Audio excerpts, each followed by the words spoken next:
It may feel particularly acute in this moment, a year into the pandemic and our social isolation, but loneliness has been creeping up on us for decades now. It is making us sick, it's making us angry. But for Noreena Hertz, loneliness is far more than a personal state of being. The economist and academic argues it's also a political phenomenon that reaches into every corner of our lives. Noreena makes her case and offers some possible solutions in a new book. It is called The Lonely Century: How to Restore Human Connection in a World That's Pulling Us Apart. Noreena, good morning. Good morning. It has been a lonely year for a lot of people. How have you been faring on that front? It's been tough. We've been tested like we've never been tested before, for sure. And there have definitely been moments when I have felt, like most other people, lonely. So we bandy around the word lonely. I think everyone, if you said, what does lonely mean? They could come up with, an explanation for it. But what do we mean? How do you define loneliness? So I define loneliness as not only a feeling of craving companionship and intimacy and friendship, but I also define it as a sense of feeling disconnected from your friends and family, but also disconnected from your government, from your politicians, from your fellow citizens, from your employer. A feeling of being invisible, unseen, unheard, whether in your local environment or in a more existential sense too. So for me, loneliness is personal, but it's also political. So it's not just an internal state of being, it's structural. Yes, and its drivers are many, but it's also due to, I argue, something perhaps more fundamental even, which is the particular type of society in which we live in, a society which has in many ways taken on an increasingly individualistic tone, which inevitably was going to deliver a world in which people felt more isolated, more atomized, more alone.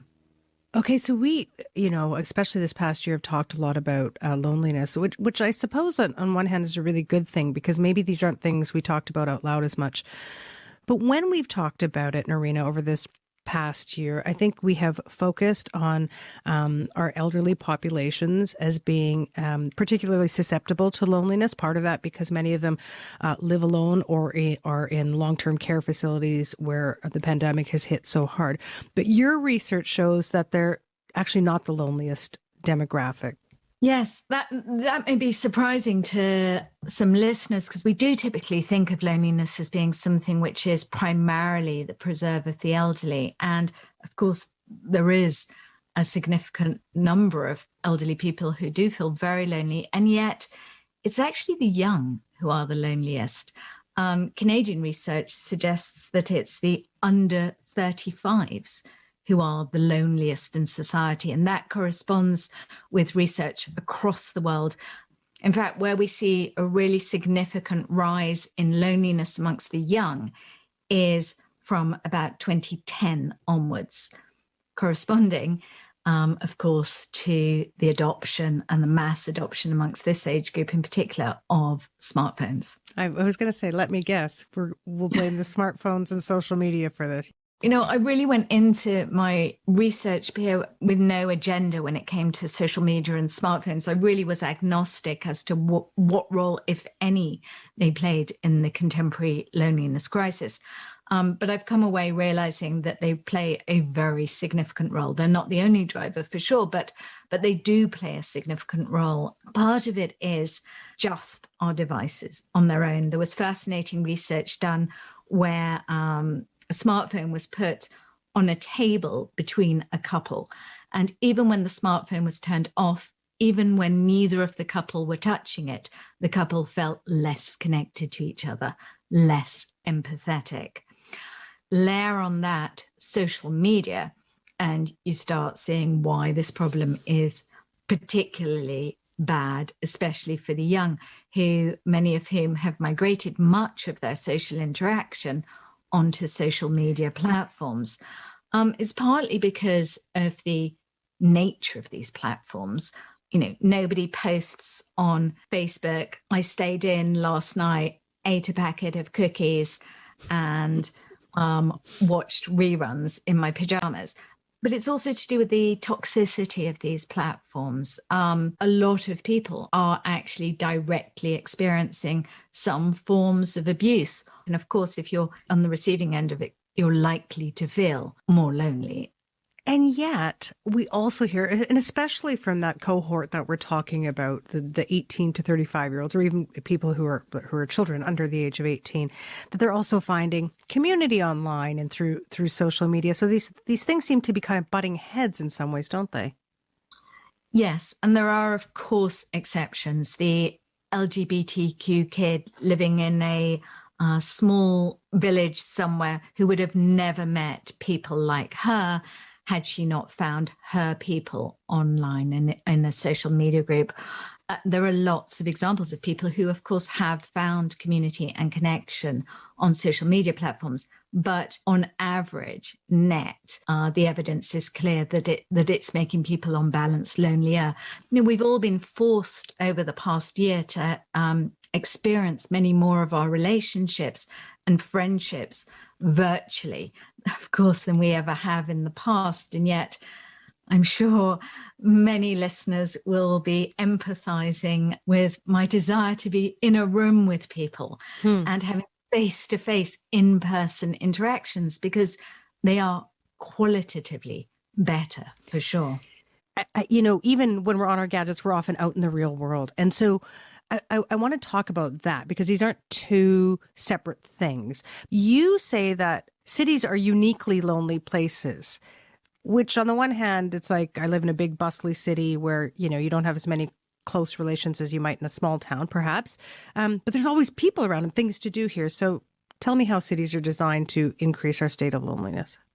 Part of the reason is the density of cities means that there are so many people around that it almost can feel like too much of an effort to engage with people as you walk down a bustling street, and too many people to say hello to or smile at. So people default to not doing that at all. In fact, the denser a city, the less civil people are. It's partly also to do with the fact that many city dwellers, many people who come to the city, they value the anonymity that cities provide relative to rural communities. And I don't want to understate the value of anonymity for sure, but yet we have to recognize that at the same time, anonymity means that you probably don't know your neighbors, don't have someone who you feel comfortable to go and borrow milk from if you need to, and that we're making a trade-off in the city, a trade-off that during the pandemic, I think many of us have reflected on. The other thing, if we look over time, especially in Western democracies, funding for our public spaces, whether that be the public square, our libraries, our community centers, those have all been dwindling. So in terms of us gathering, how much of a toll has that taken? We need an infrastructure of community, by which I mean we need public spaces where people can come together and do things together. Libraries, youth clubs, daycare centres, community centres. And yet, since 2008, since the financial crisis, across the world, we've seen a steady defunding of these physical spaces.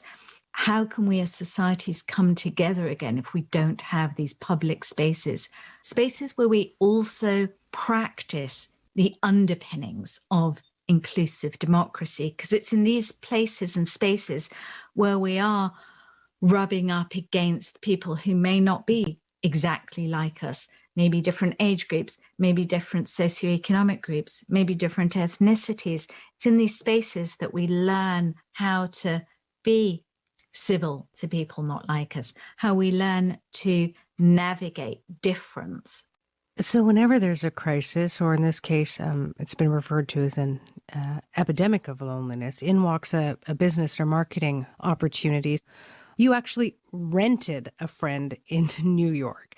I did. I rented a young woman called Brittany.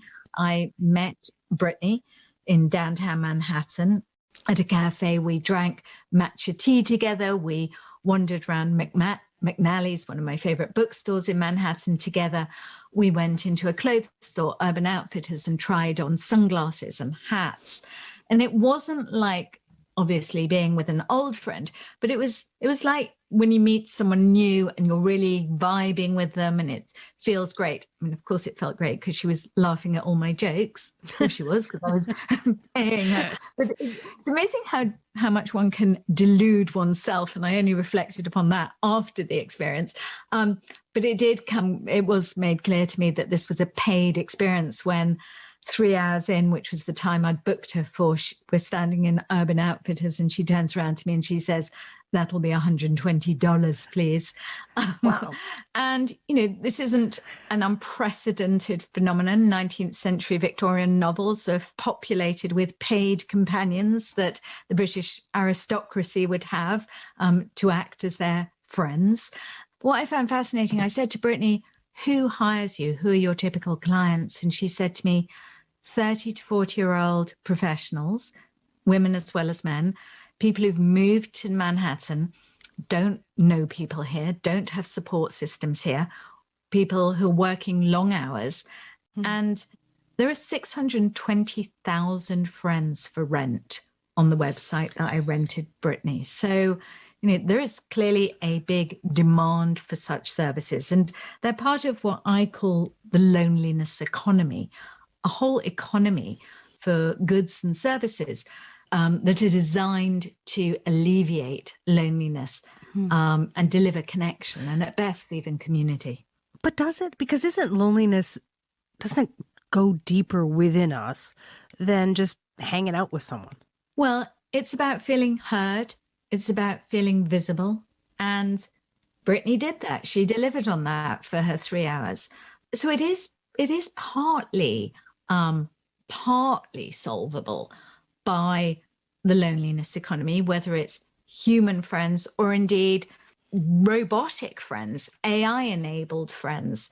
That may seem to some listeners a step too far, but if I think about how attached I am to my Alexa, my AI-enabled virtual assistant that sits in my kitchen, it's not too much of a stretch to imagine that people can and will feel increasingly friendly and befriended by robots or paid for people. And to some extent, that's okay at an individual level, but it's at a societal level that really worries me. Because if we migrate our friendships to people or things that we're buying and paying for, they don't really ask much of us. They don't demand reciprocity. They don't demand that we care for them. They don't demand that we behave nicely to them. If we've designed this world and increasingly designing a world where we don't actually have to have in-person contact, really with anyone, from how we eat to how we work out to how we shop to how we interview for jobs, you paint a pretty grim picture of a contactless future. I mean, what do you imagine for us if we go down this path, continue to go down it? We lose out as a society as we move to an increasingly contactless world, because it's in our local grocery store as we're wheeling a trolley and navigating past people that, again, we're thinking about other people, about their needs, about their space, that we are practicing those muscles of reciprocity, of civility, of taking others into account, that really underpin and are essential for inclusive democracy. My fear is that we're moving into a future where the convenience of contactless is so alluring that we unwittingly trade off community in the process. Where might that get us? Now, why this really matters is that loneliness is bad for our health, it's bad for our wealth, but it's also bad for our democracy, because what my research uncovered was that there's also a clear link across the world with the rise in loneliness and the rise in right-wing populism that we've seen, whether we're talking Trump or Le Pen in France or Salvini in Italy. There is a clear link between people feeling isolated and lonely and people turning towards right-wing populism. So it's political. Loneliness is political and partisan. Yes. And of course, not everyone lonely is turning to these parties, to be clear, but on average, in disproportionate numbers of lonely people are turning to these parties because they're feeling isolated, because they're feeling that they don't have support networks, because they're feeling marginalized in economic terms and also social terms often, and because right-wing populists are delivering community, albeit an exclusive one, albeit an excluding, highly excluding one. And yet they're delivering it in their rallies, in their get-togethers, in their branded outfits, in their chants. And lonely people are flocking to them. On the cover of your book, which is called The Lonely Century, How to Restore Human Connection in a World That's Pulling Apart by Noreena Hertz, I want to talk about the right-hand side of that colon, which is how to restore human connection in a world that's pulling apart. So let's talk about solutions. So my book is absolutely full of solutions, fizzing with ideas, things that governments can do, things that businesses can do, things that we as individuals can do.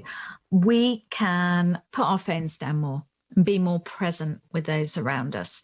We can think, especially now, given the extent to which our local stores, our local cafes, our local studios are struggling, think about how we can actively support them right now. So where we can shop in our local shops, support our local communities more broadly, show up at community events if they're happening, even if they're happening virtually on Zoom, initiate community events.